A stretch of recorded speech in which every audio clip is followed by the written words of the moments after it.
From the new recording lair located deep beneath the Wine and Spirit store in Ephrata, Pennsylvania. You're listening to the Masonic Light Podcast. Studio 665 presents Masonic Light Podcast. This show is recorded by Masons, for Masons. It is for entertainment purposes only. And please, no wagering.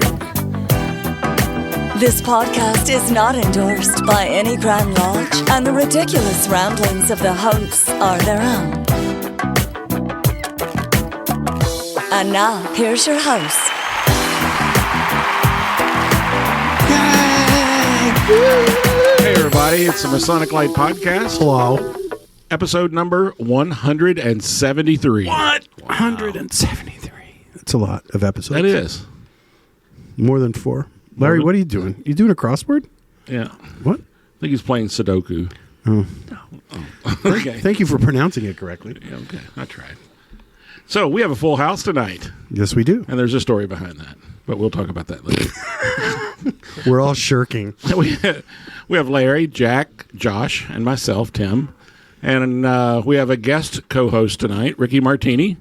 Thank you. Yeah. Harrisburg Lodge number 629. Yes. All right. In Harrisburg, PA. Huzzah. Did you mention Jack and Jack? Or did you call him John? It's a pair of jacks. I haven't introduced this guest for tonight. I'm feeling bad. You just bypassed him. I'm going to him next if you'll give me a minute. Oh, jeez. Settle down. Brother Jack Brobst, past District Deputy Grand Master in Pennsylvania of District 58. I can never remember your all's numbers. 58. So welcome to the show, guys. Thank you. Yay. All right, so, I'm so enthusiastic. until about 2 hours ago, we weren't exactly sure how many people we were going to have here tonight. Nope. It was going to be greater than 3. Maybe. And less than like 8. So, again, we're glad to have everybody here tonight. Yeah, 5, 6, right? 6. Yeah. 6. Yeah. 6. We have 6 now. But Look at that. I can count. You can. Very good. One more and we're at fire code. I didn't even take off my shoes. Yeah. It's early. There'll be 4 if I take off my shoes. Don't worry. The audit alarm is ringing. We'll talk about that later. Anyway, so what we do, guys, is we begin our show with talking about what we've been doing recently in our Masonic careers, lives, whatever. Larry, other than eating breakfast, what have you been doing? But that's important. It is. It's the best Actually, meal of It's the the day. most important meal of the day. I'm estimating we started our 18th year of Gruce and Gridiron every Thursday morning. 18 years. There are lodges that don't last that long. I'm not Really, going to argue with you. But here's the biggie. I went to Grotto on You did? Sunday. Yay. And I got to carry the sword. No. Ubaratar. Ubaratar. They gave you a sharp object. And Yes, apparently it there did. were wagers on what would happen if I fell with that thing. It was a pointy thing. He did not cut himself. He was good. You can't cut yourself with that thing. We were you could break concerned bones, about- but not cut yourself. We had a health risk going on there. Extra insurance was given there. That's right. So that's right. You were. That's great. Right. It was He is- awesome. he It was is awesome. Now the, it was like going back to old home week. It was so many people I know, and we're there. And it was. And see was what good. you missed by not coming to Grotto. Yeah, I did. Aren't you glad? That's you're- why I'm back. So we had to put Larry in a chair to get him to come back. So anyway, but that's great. It's great. Jack, how about you? Jack number 1. Well, I had let me open my cheat sheet. Oh no. So we had we recorded on the 13th. So we had Academy of Masonic Knowledge on the 16th. That was very interesting. We had, what else did I have? Oh, on the 20th, on Wednesday, we had our first official foray into the combined first and second degrees. How'd that work for you? Well, we had it, and it, yeah, Okay. it was a thing.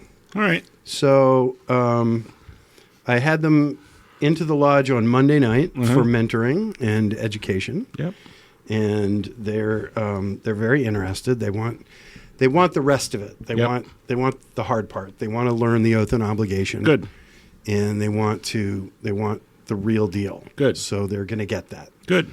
And then tonight, I was supposed to be at the Lehigh Valley Joshua Association, named after our own Josh Lamberton, who's apparently 85 years old, because that's how old that society is.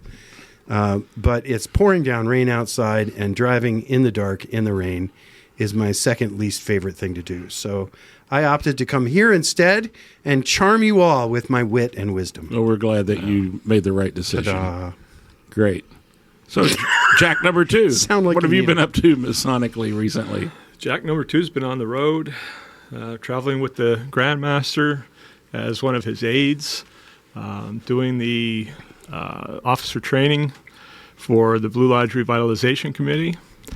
Last night I spent some time with Robert Burns Lodge in Harrisburg at their very nice banquet, and it's been quite busy. So I've been out and about just about every night. When did you ever have time to be a district deputy? Oh, you find time. You do find time. My wife told me tonight, she's like, I miss you. I'm like, you'll see me tonight about 1 or 2 o'clock in the morning. Hey. Ooh.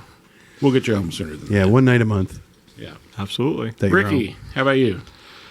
Well, earlier this month, I helped confer a first and second degree for Okay. our Blue Lodge. We did the new advanced Combined degree? combined degree, and it went very well. We didn't miss a beat on it. Definitely was a little shorter on the second degree part, but I mean, it's still a long evening doing 2 degrees on one candidate. We had 2 candidates, so each one got 2 degrees. So we did a long and a short first, and then we did a combined second, and I don't really like the combined second.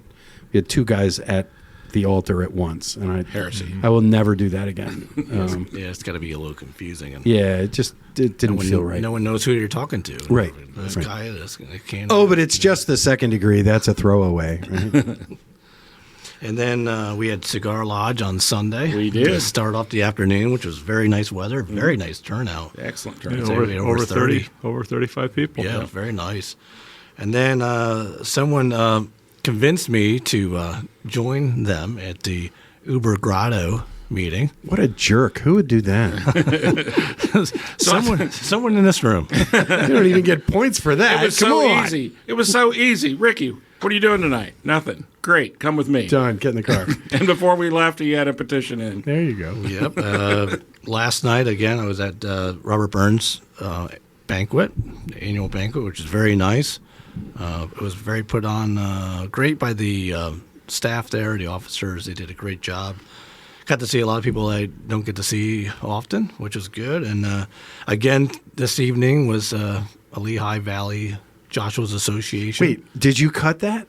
He did. Yes, I did. Oh, man. There's 3 of you that But I'm sure Jack Brobst went because he's qualified to be a member of the Lehigh Valley. No, actually, I thought this was much more important than the Joshua. So I passed on that as well. Nice. So I think And it was raining a lot. Night driving in the rain I think we should take a this is true. picture and send it to them, and maybe they'll count you as present. We can do that. I paid for dinner, so I'm Same here, yeah. Right. Okay. Good. You good? That's everything. All right, Josh. I did not go to Grotto. You did not. I know. We looked at your house Yeah. from Actually, Ricky and I drove past it Oh, really? because we were coming from Cigar Lodge into. Oh, was that the house you were throwing stuff at? Yeah. It's where when I threw the cup out the window. I got it. was his front I yard. was wondering. No, that explains everything. Did some audit stuff, Oh, very good. but other than that, Are you on Lambertville's audit committee? no. But I'm in charge of funds, so Oh, I have to do your thing. do my thing. Cool. Very good. All right. So, what have I been up to? I went to, actually, I remotely attended the academy. Ah. I did too. You did. Yeah, And you I even did. texted me to say it wasn't working. Stolen It valor. wasn't. So, A new link. yeah, they got a new link. All right. Harrisburg Council number 7, week and a half ago now, where I was installed thrice illustrious master. Wow, congratulations, Tim. Actually, I have Pete to blame for that. Several years ago, when he was thrice illustrious master. He said, "You really ought to do this." And I'm like, "I've been a member for what?" Next thing you know, I'm in the chairs, and here I am.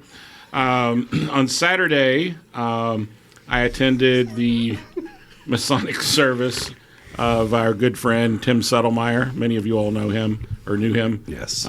He was a Mason extraordinaire, and there was a great turnout of the brethren over in Carlisle. And He's in a different area of the state than I am, right. and we only really overlapped at Grotto. Right. I had no idea what an involved Mason he was.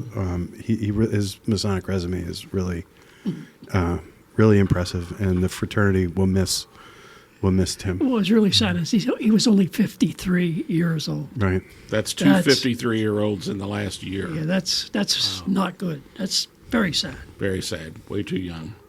I also attended Cigar Lodge and Ybor Grotto, and I also attended the Robert Burns banquet last night, and we had our own version of Cigar Lodge afterwards. And then today, conducted an interview with the Grand Master, Larry Aide. Did he get the job?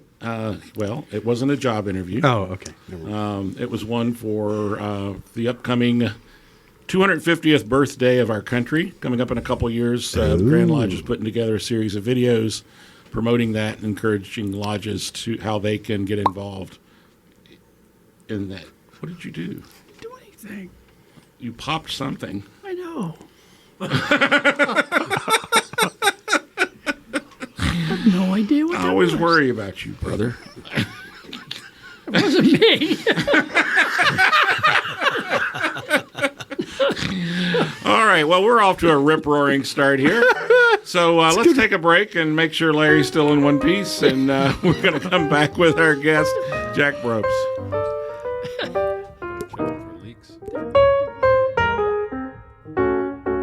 Why choose George J. Grove & Sons for your next home improvement project?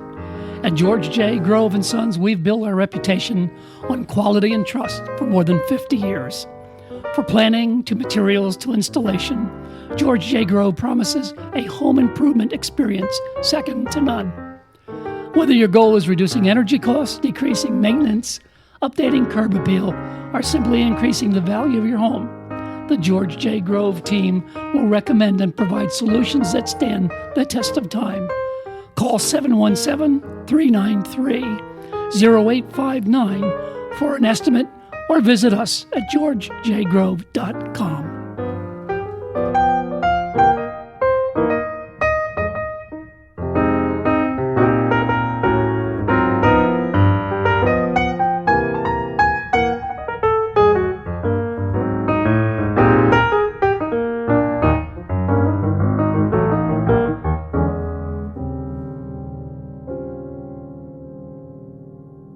And we're back. What? Tonight's guest is Brother Jack Brobst, and our guest host is Brother Ricky Martini. So, Ricky, take it away. So, Jack, No pressure. What's your favorite color? My favorite color is red, but I have to say blue for Blue Lodge. Nice. There you go. Jack, I saw you yesterday at the Burns banquet. It's great to see you and have a cigar with you. And we had some great talks, which was great. Last time I think I saw you in Lodge was at Harrisburg-Snyder Lodge last Larry. year. Yes. Ask him a question, Larry. For the That's an inside joke. That's an inside joke. Sorry. You'll understand when you listen to 40 more episodes. for the Masonic Jeopardy, Oh, yes. which I Yes. was very. I'm a sore loser sometimes, and it was a tough battle, but my group won, which is great. It's quite the it's taken quite a life of its own. Actually, I'm coming back there in the beginning of May Yes, to do the same thing. So, yeah, talk this Does it about break into Masonic fisticuffs Jeopardy. or what? Yeah. Is there fighting? Is there? There could be. It could. Yeah. Yeah, All right. I mean it's come pretty close to fisticuffs sometimes, hey, when the points get close. So, actually, it was a program that I came up with as worshipful master of Pulaski Lodge number 216 in Pottsville, and for Masonic education. I was always in education, always loved it. So, I thought, what better than having Masonic Jeopardy and played like Jeopardy. So I split the lodges up into 2 teams, one on each side. The worshipful master is the judge and the scorekeeper, and I'm the quiz master. And I have various topics from history, famous Freemasons, Masonic law, ritual, and we go through, and there's easy questions, 1-pointers, and there's really hard questions that are 3-pointers. I got one. You have a daily double? I got one. Yes. I got one. Secretaries say it every December. Pay your damn dues. There you go. What is pay your damn pay your dues? damn Thank you dues? very much. I'm gonna have to add that. I'll add that one just for you guys. But yeah, so they have buzzers. They get to buzz in and everything, Oh, and that's hilarious. And we play until we have, the worshipful master says, okay, enough. But typically it's funny because I try to keep it to 20 minutes, and usually we go an hour because everybody's having so much fun. That is great. And then at the end we have Final Jeopardy. So they wager their points, and that's when the fun begins. Yeah, it gets a little intense. Yeah. Wow. And there's some trick questions in there that you really, especially in ritual, that you have to know your ritual to get them correct. And I always said, as long as somebody walks out of there learning something new, one thing, I've done my job. That's fantastic. So I've been making those rounds pretty frequently now since I've retired as deputy. Put that in a box and sell it across the Commonwealth. You could do that. I actually joke with the guys because everybody comes up to me afterwards and said, hey, can I get a copy of that? And I show them the front of my book, the binder, and I have a little copyright symbol on it. No. It's not copyrighted, but Well, that's all right. Nobody Could be knows. okay. Yeah. Now, one thing that's new for me, I've never interviewed this person, like this kind of person before, but since you're now past district deputy grandmaster, now you're at aide to the grandmaster. What does that entail? Basically, you assist the Grand Lodge with whatever they need. So we are most active at Grand Lodge quarterlies. So we'll make sure things are in line. At the Lancaster Quarterly, we had some guy selling tickets out in the hallway that I had to keep an eye on because he was kind of squirrely. But He's definitely not a trustworthy dude. I know that guy. He'd make a good treasurer. So, you get assigned to, like the Grandmaster Durr. Henry Fedorovich is his direct aide. So Henry travels with him and does what he needs. And then depending on what the other right worshipables need, or I help the Grand Tyler and whatever else, I tend to look for things to do. I'm not a stand in the corner kind of person. So We had a whole herd of them when the Grandmaster was here a couple of weeks ago. There was like aides running around. It was like a herd of chipmunks running around, just trying to make sure everything was tight. So when we go on to, when we visit lodges with the Grand Lodge, of course we take the photo of the officers, hand out the pins, the Grandmaster's pins, and make sure that the regalia is in place and everybody's in line and everything else. But it's an interesting job. You're doing great. Keep it up. Yeah, Ricky, we're going to leave, and we'll come back in about an hour, and we'll wrap it up. Well, I think one thing that we were talking about earlier before we started was a topic that was brought up in discussion, but we really didn't get much into it, was talking about the Infinity Lodge. Okay. Affinity. Affinity. Affinity with an A. Some lodges are infinity. Yeah. I know one or two. Yeah. So it became more interesting with Cigar Lodge #1.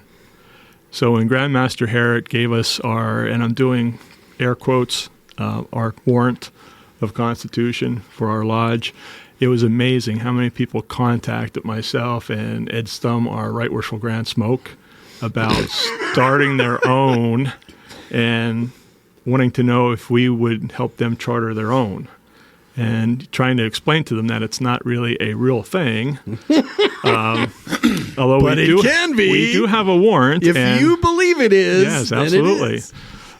So that got us discussing affinity lodges. And it's something that you find mostly over in London, in England, where like-minded people, doctors, lawyers, pharmacists, they form their own lodges. Rock musicians, among other California groups. has a bunch of them, and I heard the guy speak one time, and there's a soccer lodge, and there's, you name it, and there's a lodge that forms around it.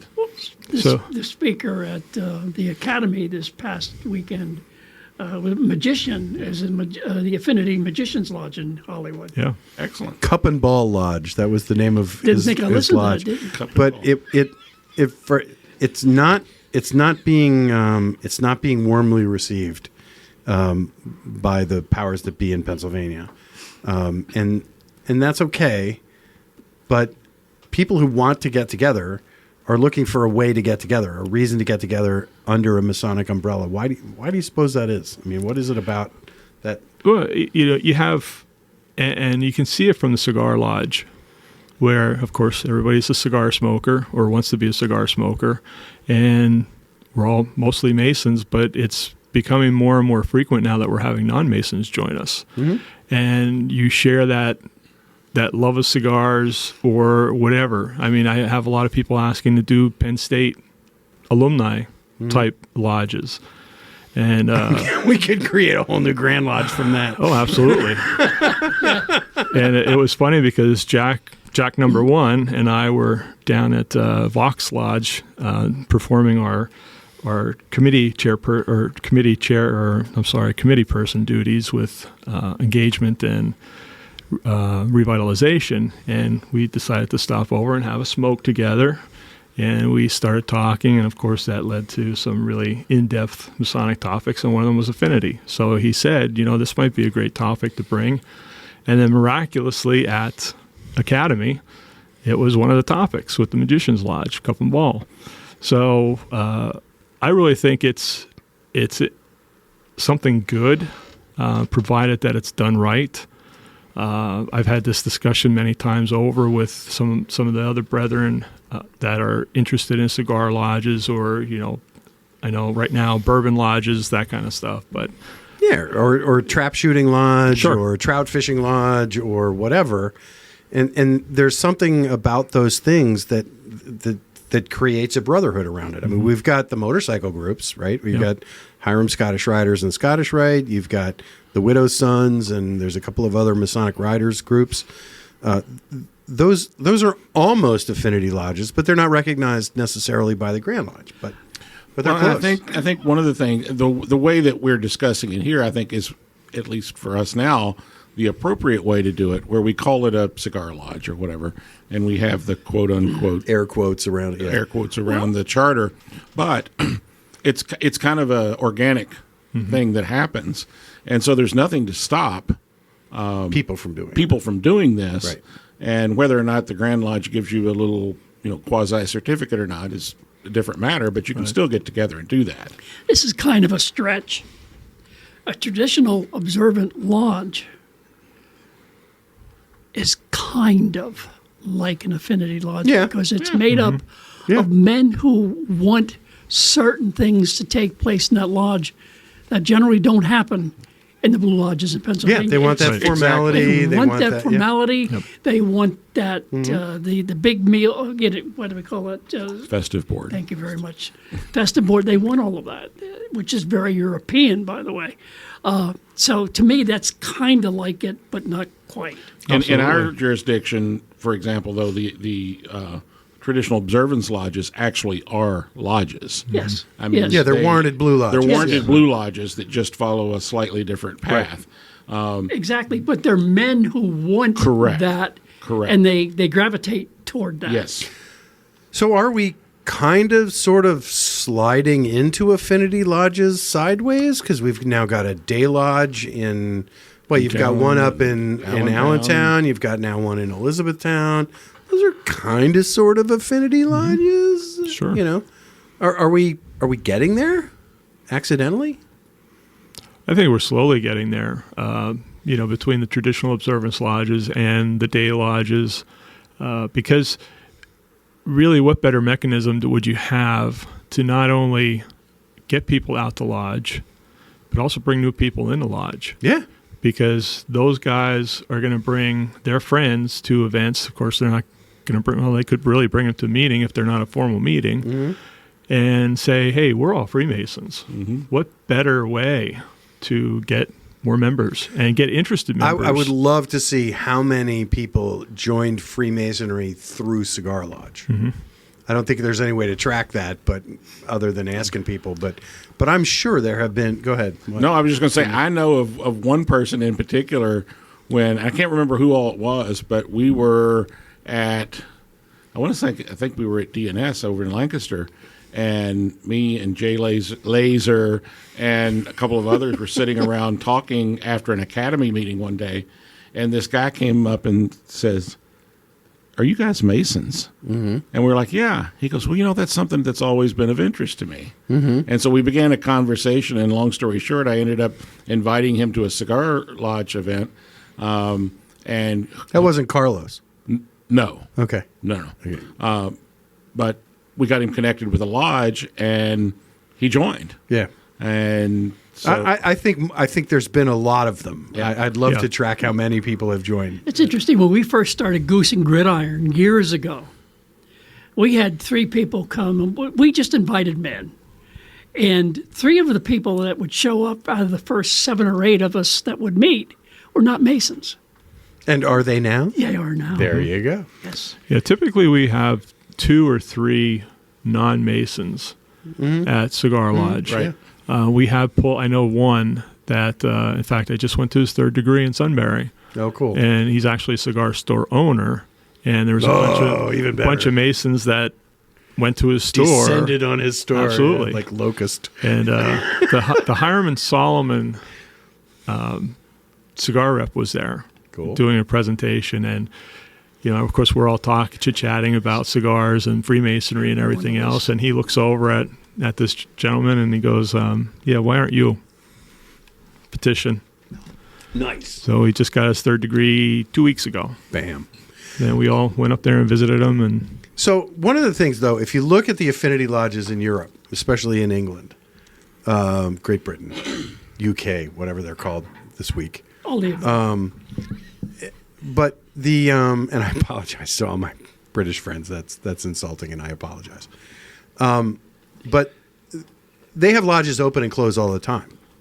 Like they're into the thousands of numbers of lodges because they open, they're alive for a couple of years, 10, 15, whatever, and then they close again. And then there's no gnashing of teeth and wailing and oh my God, a lodge closed. It just closed because that lodge had run its course. right. In our world, that's anathema. I mean, we don't want to close a lodge. Well, I mean, we're not going to close any lodges this year, right? Mm-hmm. For the next 2. well, we're not going to allow mergers. Well, we're not going to allow mergers, but all right. So notwithstanding, but the point is that it's a horrible thing when a lodge closes in Pennsylvania. It's the end of the world as we know it. But for them, it's not so much because they've got lodges opening and closing all the time. We had a friend, Dan Madrigal, who was on the show, who was trying to start a Spanish-speaking lodge in Pennsylvania, and they couldn't make the hurdle in Pennsylvania because the requirement was so high. So they went across the river to Camden, and they had a lodge in 3 months. The Grand Lodge in New Jersey chartered their lodge, and now that's where they're at. And I just it shouldn't be that hard. I think there's a lot of value to be derived from it. I think it was interesting with the brother that spoke at the academy, where California is trying one, and was it California or Florida? California. Yeah. California. So they started one, and now they're seeing how that works, and then moving out from that, but. I've thought about this quite a bit after talking with a lot of folks for many years about doing things like this. And again, this is just my opinion that I think if we start small and sort of like we have with the Lodge of Research, where you have to be a Pennsylvania Mason in a warranted lodge, and then you can have an affinity lodge. You can have a cigar lodge where you're not conferring degrees, and you're not, someone has to go through a regularly warranted lodge, but then you can join this as a secondary lodge. And then what better way to get members in, because they want to belong to Cigar Lodge, but the only way they can do that is by joining a local lodge in their area. And, you start small like that and you move forward. Yeah. And then eventually, it might go out to being bigger and better things where they can actually confer degrees, or depending on what the Grand Lodge says. I don't know. Right now I'm in my head. Ed Stum is conferring a degree. Yes, He's always conferring a degree of some kind. He's the best. He is. He's the pinnacle of masonry. I love it. Jack, I definitely agree with you on that. With the affinity, you look at how many members join Blue Lodge, and they go through their degrees. They might go to a meeting or two, and then you never see them again. Yeah, it's like, because I know the meetings are exciting, and it brings a lot of joy to them, and it makes them like get him out of here. Gripping to come back. Just get out right now. And look, the worshipful masters do a great job on doing programs for their lodges to make it fun, exciting, and educational. But you're going to have those amount of people that doesn't do it for them. And if you bring it to something personable that they like, whether it's smoking cigars, whether it's having bourbon together with some friends, whether it's going fishing or hunting or whatever they want to do, it'll make them show up to Blue Lodge because that's where their now friends are that they hang out with every day. And like you said, then they'll be like, you know what? It's not that bad. Maybe I will go through the chairs. Maybe I will learn the work. So you're getting those percentage of members that normally would just walk away instantly.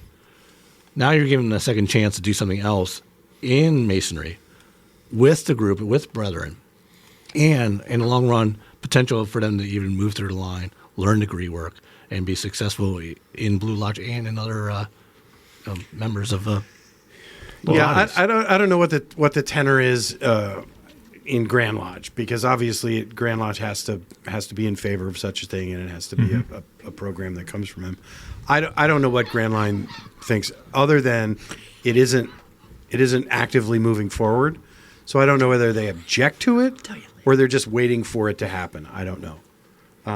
But I think there's a huge, like Ricky, like you were just saying, guys come in, they get involved in something that their friends are involved in, and that tends to draw them in. And I think that's more likely than not. And why we don't do it, I'm not sure that I understand. I don't think it's ever been overlooked by Grand Lodge, because to tell you the truth, I mean, with all the exposure that I've had to Grand Lodge, they are constantly trying to look at ways to better the fraternity and to bring members in, and to bring valued members into the lodges and stuff like that. And I think it just might be something that has to gain traction and has to gain interest. Wait for its right moment. Yeah. Yes. Wait for the bell to ring. Yeah. Better to listen to the Masonic Light podcast to get those educational chances there. Larry's hard learning alarm what we Okay. need to do. Those of you that were wondering what that ringing noise was, it's Larry's pacemaker. So before we go get the AED unit, It's on the third floor, Larry. Go get it. Go get it, Larry. And we're going to take a break here in a minute. But we want to thank our sponsors. We failed to mention this earlier. Oh, geez, Tim, you know had it. one. No, you had a lot of jobs. I have a lot of jobs. But anyway, our sponsors tonight, one of whom you've already heard from, George J. Grove and Sons. Who's been around for how long? Over 60 years. Whoa, 60 60 years. And That's a lot of years. You might hear a new... George doesn't look that old. He doesn't look that old. No. Not at He's all. got nice teeth, too. Hiram Solomon Cigars that we were talking about a moment ago. Right? So we're hitting all these people, Intermezzo by Stephanie. which is on the table in providing front of us right snacks now. for tonight's... Crunch. Yes. Scott Helm Electric. And tonight, beginning tonight, we have a new sponsor. Yes, we do. Two Pillars Apparel. Josh, Say that real quick without popping a P. Josh is going to... tell us about Two Pillars Apparel, Josh. Oh, no, he's going to do it later. This is where he drops in the ad that he's Yeah, going he's to going to record drop in later. the ad in a few minutes. But anyway, and we also, most importantly, want to thank all of our Patreon subscribers. Larry, turn your phone off. For the love of God, Larry, we've been doing this for 8 years. 8 years, Larry. Larry, I've been doing this for about 20 minutes, and I got the gist of it. All kind of noises coming from over that side of the I'm room. telling you what. my God. All I need is the sprung a- ESPN notice. Thank goodness nobody in Philly's playing sports tonight. But we also want to thank our patrons on Patreon for as little as $1 a month. Just $1. Just $1. You can be a contributing sponsor of this show. And we will love you long time. We will love you long time. So thank you very much for that. We encourage you to visit all of our social media sites, or you can give us a phone call at, Larry, what's our phone number?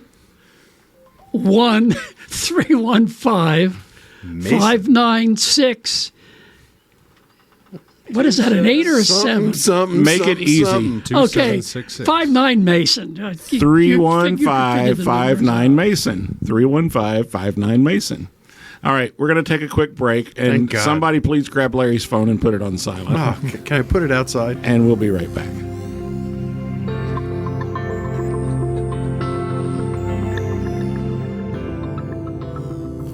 As far back as the mid-1800s, records exist describing the pre-meeting tradition of brethren smoking cigars during and after gatherings. To this day, the practice of smoking cigars remains very much alive in many lodges. This custom is considered a time for brethren to relax, exchange ideas, and enjoy the simplicity and fellowship that is the very essence of our brotherhood. This is what Hiram Solomon Cigars is all about. Our starting principles are to bring Masonic brethren together in the harmony of a good cigar.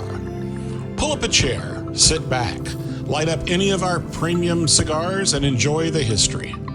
Hiram Solomon Cigars can be found at fine cigar retailers. For a complete list, visit hiramandsolomonscigars.com or check them out on social media to find out when they'll be at a live event near you. Hiram Solomon Cigars is pleased to be the official cigar of the Masonic Light Podcast.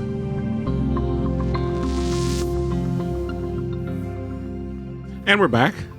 Tonight's guest is Brother Jack Brobst, past district deputy of Masonic District number 58. You got it. Oh, yes. Doesn't happen often, but Ask him tomorrow. ask him tomorrow. That's right.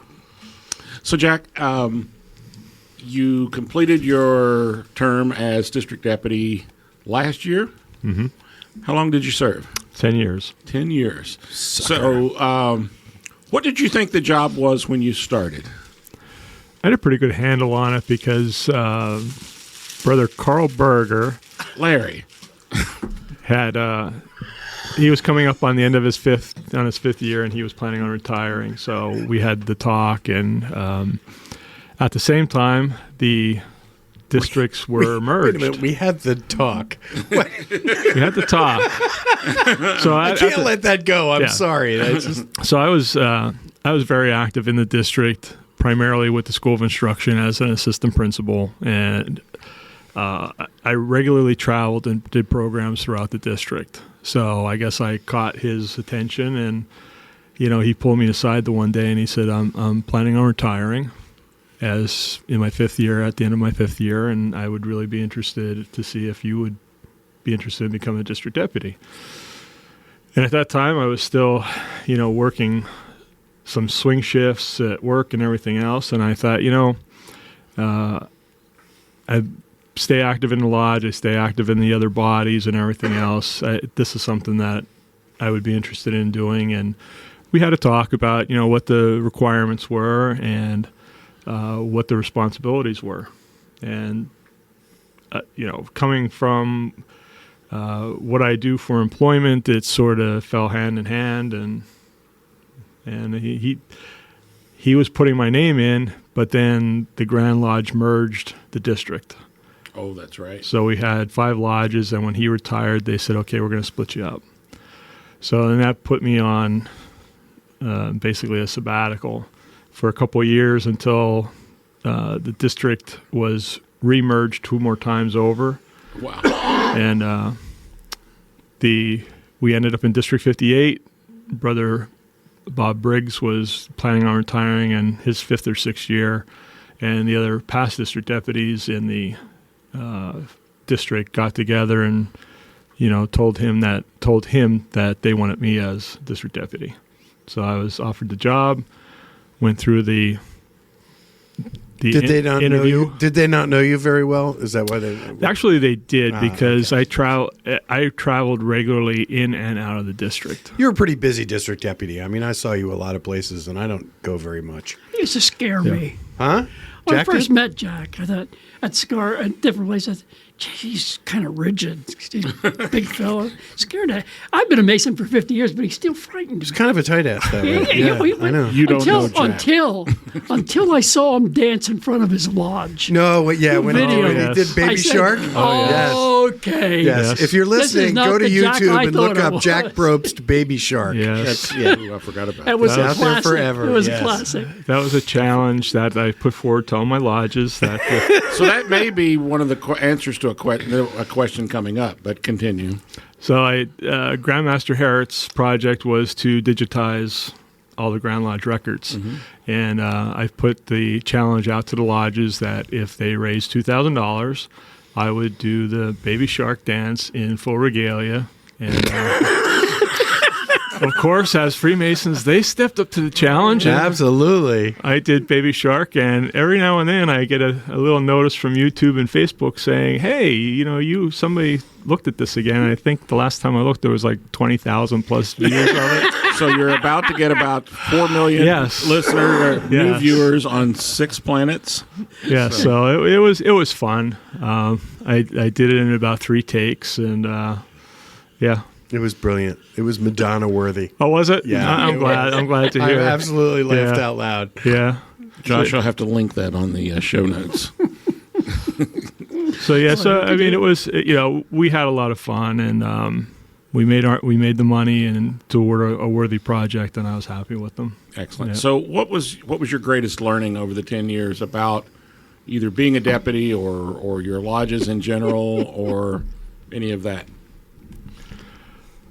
I think I don't want to say my leadership skills improved, but I had a better understanding of how the minds of Masons worked, and especially in a pure volunteer organization, because we all hear that this is a volunteer organization, but there's more to that, and reminding the brethren that they took an obligation, especially as officers, to do what they need to do to help their lodges out and lead their lodges. And I think that was the thing. I grew with them. I learned a lot that not all lodges are the same. They all have their own idiosyncrasies. And even traveling around the state, I really learned that every lodge truly is different. That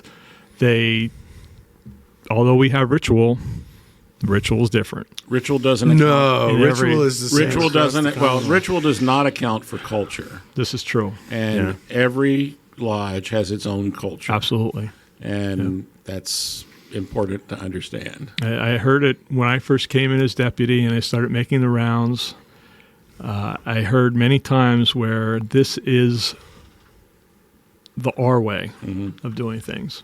I'm like, as long as your way meets with my way, I'm okay. Yeah, that's If good. it doesn't, then we're going to have a chat. But, fortunately, most of the times it was just little odds and ends. But yeah, I think that was the biggest thing is learning how to work with people, different ages too. I mean, I had worshipful masters that were in their 20s, and I had worshipful masters that were in their 60s. And they all have different skill sets, and people skills. People skills are the big thing, and I tried to get that into the lodges, and especially the new lodge officers, that you need their help. You are supporting them, even though you're leading them. That you need to treat everybody with respect and move forward with it. And this is what I was mentioning earlier. Do you have any regrets? I think I would have changed. I initially, when I went in, knowing all the players, knowing the lodges, knowing how they worked and everything else, I went in, I introduced myself, and basically I stepped back. I don't want to say I didn't get engaged, but I stepped back just to get a better insight into the backgrounds of the lodges, how the secretaries were working, how the treasurers, the trustees, and everything. And I honestly think, and I tell some of the deputies that I mentored over the past and even the new deputies now, that they have to come up with goals and objectives for their district, themselves, and their officers and their lodges, and to move forward with it right away. Because if you don't, you set a precedence where what we're doing is okay, but don't go in there with being a hammer and a nail either. Right. You got to work with them. And I think I would have just changed that a little bit. I would have set up better goals and objectives for the lodges and the district, and then went in there from day one and said, guys, here's my expectations. I want to know what your expectations are of me, and we'll work, and we'll get it done. So, yeah, I think that's the one thing I would change. Ricky has a question. Yeah, I got 2 questions, actually. So 10 years as district deputy. So is that like the automatic retirement? Yes. 10 years. So in order to be considered past district deputy, you have to serve at least 5 years. At 10 years, you automatically time out. So I reached full term, and that was it. So out of those 10 years, I know it's tons of accomplishments that you've made. Is there any time that stands out that would be like something that you look back at as like the most proudest moment of being a district deputy? Great question. There's a lot. I mean, there were officers that I mentored from the time they came in to the lodge as newly made Master Masons, all the way up to that, even 1 or 2 that I actually even gave all the degrees to. And then they ended up being worshipful master of their lodge. Now, thinking about that, so I'm a district deputy grandmaster with 10 years, and I'm in conferring degrees, and then that guy is becoming an officer within my term. So impressive.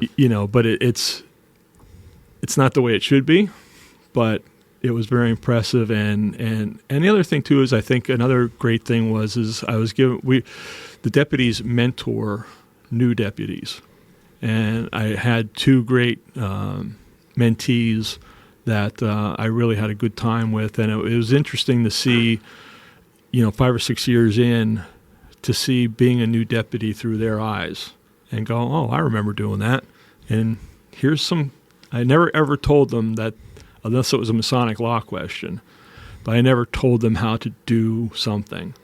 It's like, here's what I did, here's some ideas, your district, your lodges, go forth and prosper. And I think that's, that was some of my, and then of course, the odds and ends, helping the lodges out with different problems that they've had and anniversaries and things like that. That was always fun. Is there anything that you would have liked to have done that you didn't do? Yeah, I think, throughout that whole term, I really tried to get the lodges more involved with social activities, traveling and visiting each other, traveling outside the district. We tried quite a few different events.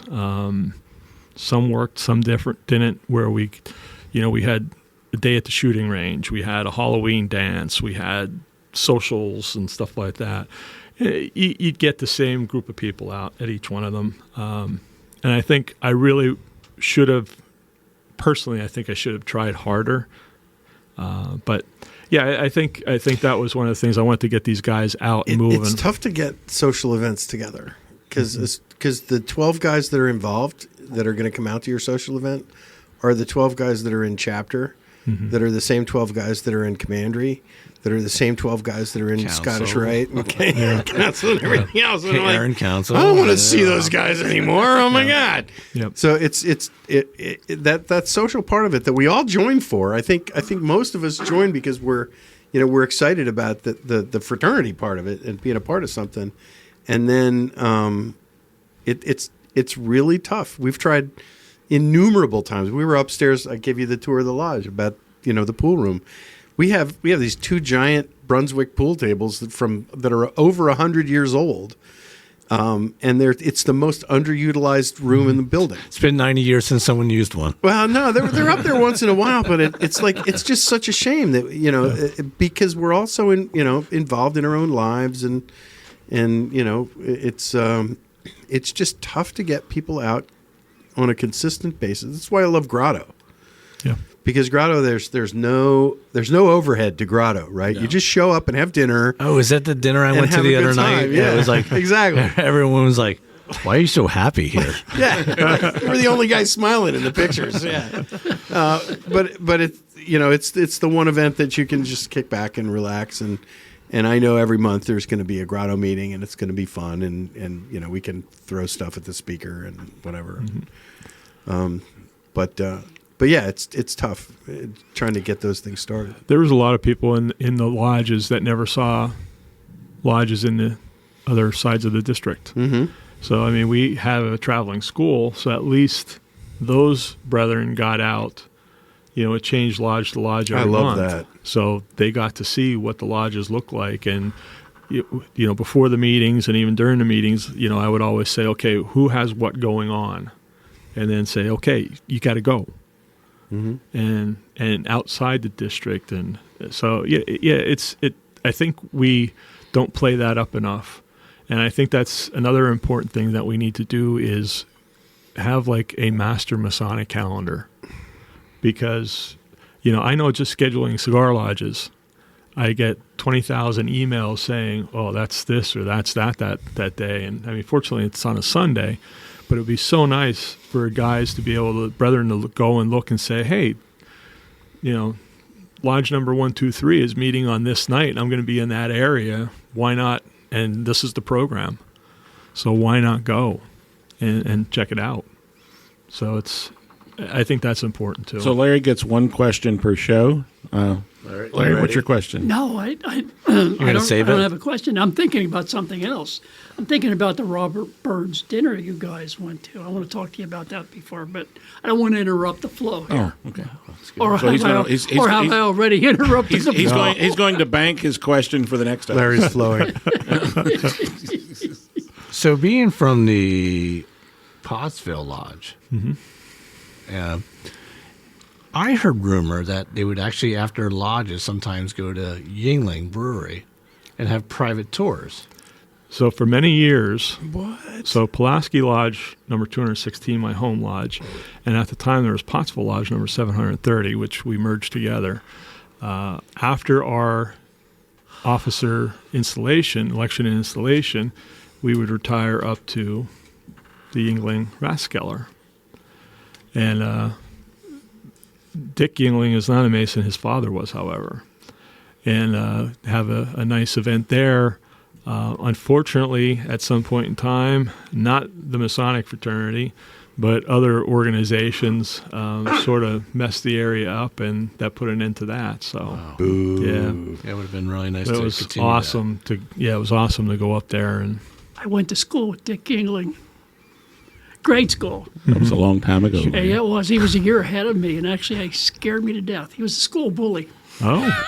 You sure it wasn't his and grandfather? I went up years ago later, and went to the tour. And actually, I didn't go down to this basement or down the tunnels.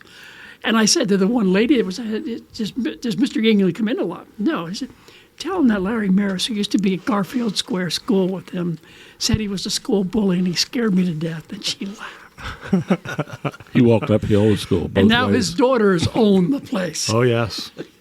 They're doing a bang up job with that they too. Aren't they? Yes. Really phenomenal. Sorry about that. No, it's good. That's great. All good news. So Jack, it's been great to have you here tonight. Thank you very much. No, wait. The other okay, Jack. never mind. All right, sorry. The other Jack. I'm sorry. Yeah, you have to be here, but you didn't have to be here tonight. I didn't have. He could have been at the Joshua Association. I had a free pass, so we got 3 Joshuas and a Josh. Right. And 2 Jacks. That's a full house. There you go. Come on. And I know where Josh lives because Timmy threw a cup at his house. We throw trash in his yard, yeah. So we're going to take one more break. When we come back, we're going to hear from our brother Walter with the news, and we will play Copious Dues with our guest. All right. In Masonic news today, Popular Masonic Secretary Tim Dedman has been seized by federal authorities, threatening bodily harm to lodge audit committees across the Commonwealth. Said Dedman, "Come on, people. What the hell? That's the Masonic news. So mote it was." That is very plausible. I have to admit that. Tim, I think you should get an act of valor for all the lodge audits that you had to endure over the last couple months here. He had calls while we're sitting here recording. Yeah, I mean, we started 5 minutes into the show. I get a call from a district deputy, and I know what it's about. So, oh, guys, please get your audits done. Come on, people. Trustees, please share your reports with your It's numbers. secretaries. Just add them together. It balances out. Everybody's happy it's springtime except for Tim. Gosh, I may have to check myself into rehab before this is done. It's, Well, nobody likes a quitter, Tim. I know. All right, it's been a great episode tonight. We have one more thing to do. Jack, what time is it? It's time for Copious Dues. Tonight's a special episode of Copious Dues. Tell us, Tim, why is it so special? You know, Well, because we have 2 dues-carrying members. it's a double live gonzo. It's a double header.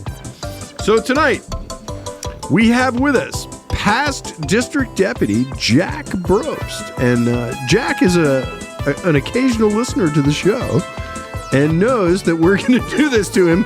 So when I said, Jack, write down how much you pay, and he was like, bang, right there with his number. So Jack, we're going to guess how much you pay in Copious Dues. Okay. Tim Dedman, what do you think Jack pays for Copious Dues?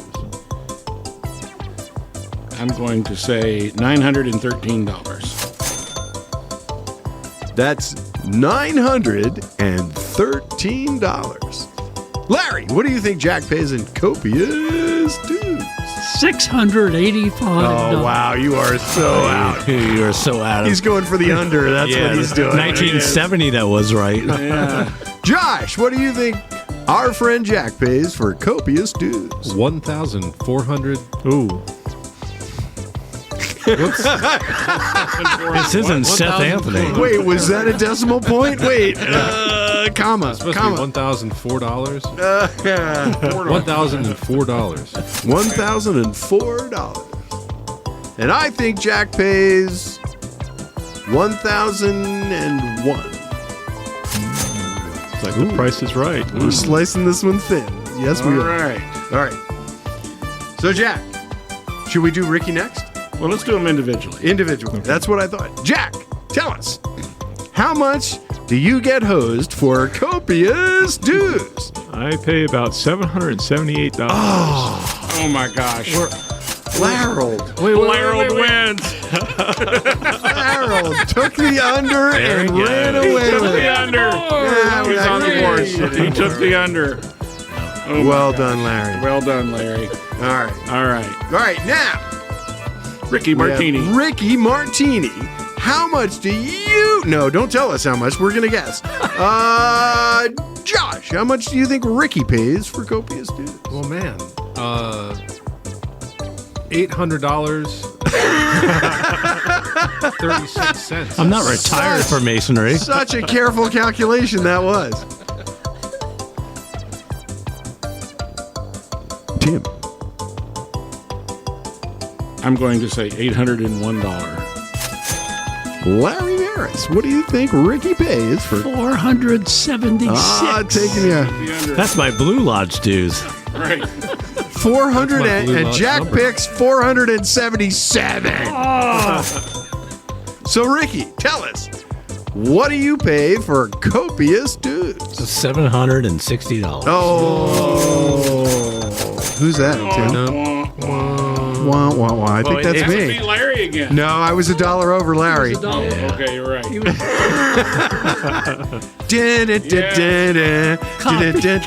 Copycat. I got your system. I got your system. The dues will only increase from here. That's right. Sir.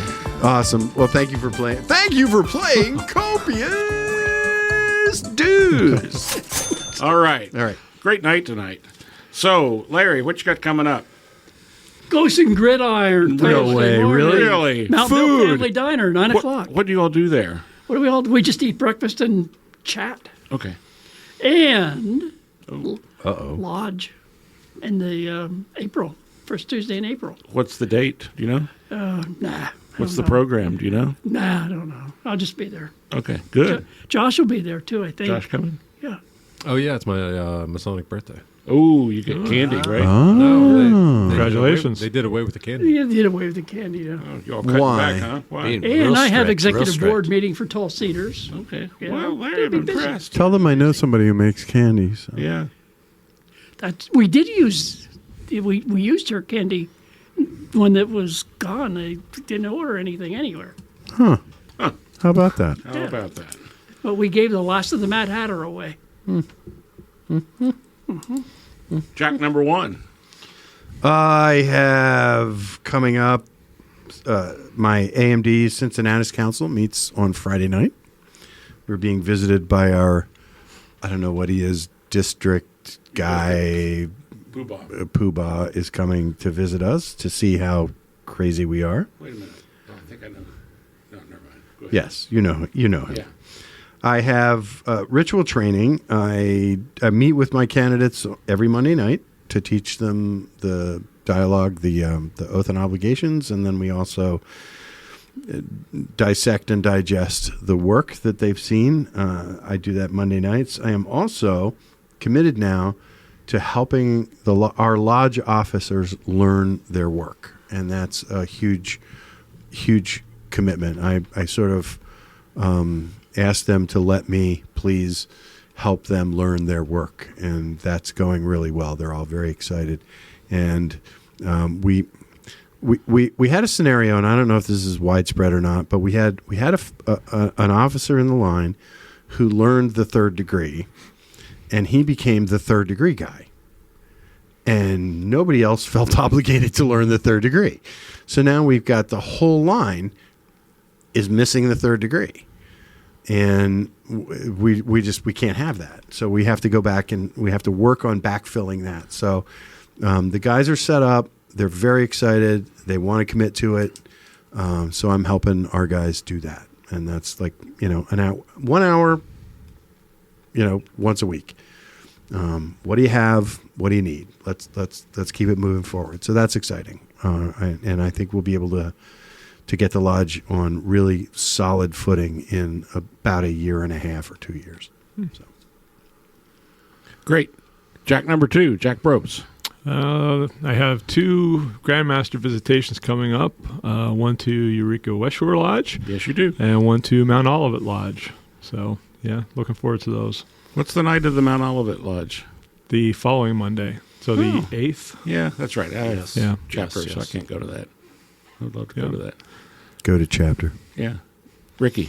Well, tomorrow night I have a Scottish Rite Club dinner up in McAllisterville, Pennsylvania. You just made that up. McAllisterville, right? Yeah, no. You made It's that. McAllisterville town. Is that a thing? You hit the North Pole and you keep going north. Okay, got it. It's north of the wall in Pennsylvania. McAllisterville town bird. Yep, I'm going to represent the Princes of Jerusalem for the Harrisburg consistory. And then I have chapter meeting April 1st. Go to chapter.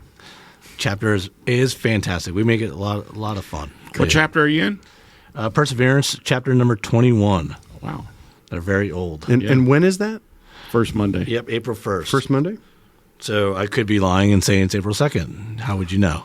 It's April 1st. I see what you did there.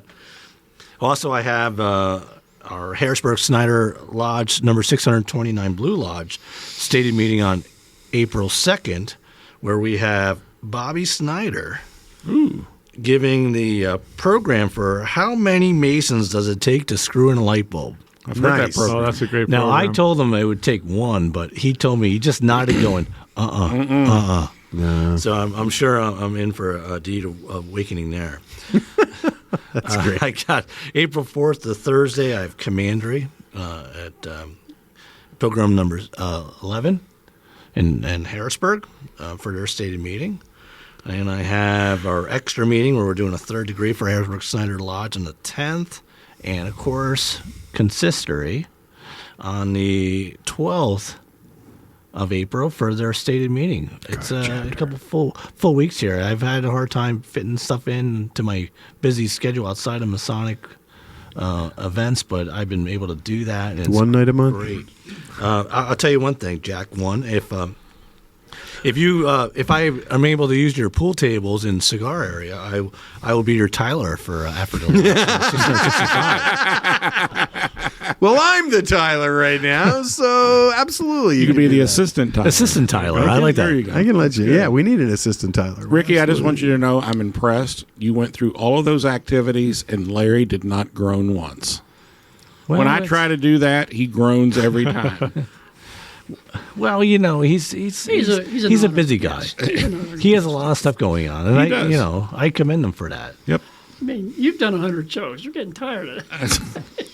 Josh, how about you?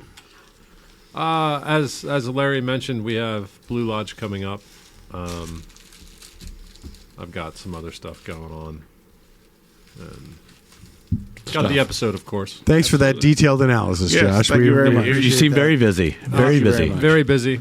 So, as Jack number 2 mentioned, on April the 1st, and I actually got a letter going, are you really kidding us? Is this for real?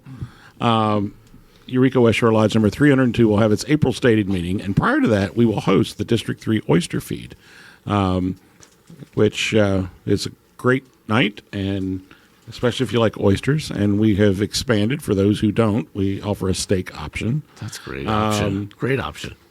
Jack, I believe you will be at this one and didn't mention it. On the 6th, we will be at the operatives meeting in Lancaster. Yeah, I think you're getting a degree, right? I am getting my 4th degree in operatives. That's what I heard. Congratulations. Yeah. Congrats. On the 8th, Samuel C. Perkins Royal Arch Chapter. I'll be at that. I will also be at the Harrisburg Scottish Rite stated meeting, where we will be joined by... Oh gosh, what's his title? Walt. No, not his name. Oh, our Supreme Commander, Allied of Masonic forces. Yeah, of the Northern Masonic jurisdiction. Darth Vader's father. Yeah, right. The guy from Boston. Walt Wheeler. He's actually from one of the Michigan. Michigan. He's yes, actually he is. from Michigan. Very nice. Boston. Very nice man. And then the nice next guy. day, he will be at the celebration of the 150th anniversary of the Lancaster Lodge of Perfection. Mm-hmm. Larry, you going to be there? No. Okay. You're a member of that group? Yep. Not going? Nope. Larry, we'll drive you. Nope. And then the last thing, I'm going to give you all fair warning. On the day of our next episode is going to be recorded on April the 10th. And earlier that day, I'm going to have a colonoscopy. So I should be in real good shape by the time I get to the Things episode. will look very clearly by then. Yes. The good news is the worst part will be over. It will be the first time in years that you are not full of shit. That's If right. there's only one chair in the waiting room, don't sit in it. Right, exactly. You will have an appetite. I'll tell you why I'm having to have that on this date after we're done tonight. But anyway. We're all going to be sitting on the edge of our seat. I'm waiting sure. For that, yeah. I'm sure. Are we Bury your soul. so will Tim. I know. Yeah. Are we going to all give you hugs when we're done? All right. So, Josh, open that gate. Oh, geez. No, wait. Come on. Let the I'm not chickens ready. out. I'm not ready. And, Wait, Ricky, are you a turtle? ooh, good question, Jack. Are you a turtle? No. Jack, are you a turtle? Bet your sweet ass I am. There you go. All right. yeah. Ricky, we may have to take care of something later. Yeah, we can take care of that right now. Sounds great. Sounds great. Absolutely. Yeah. So, Larry, this is Larry. I'm waiting for Tim to do what he's going to do. There you go. Special thanks to Effort Lodge 665 for allowing us to continue to meet here. If they knew what was going on down here, that could change. Anyway, to Josh Lamberton, our producer and director, Jack Harley, our news director, Tim Dedman, our And marketing Grant director, to Michelle Snyder and Doug Maidenford and Austin Schifrin, Masonic Light contributors. They do a great job, by the way. And to our listeners who always make doing this show worthwhile. This is Larry Merris saying thanks for listening, and remember, have fun and do good. Good night, or good day, wherever you are. Good day. Hey, we forgot to mention, help promote scouting out there. One of our Patreons suggested we say that, so we just did. Thank you. Good night, everybody.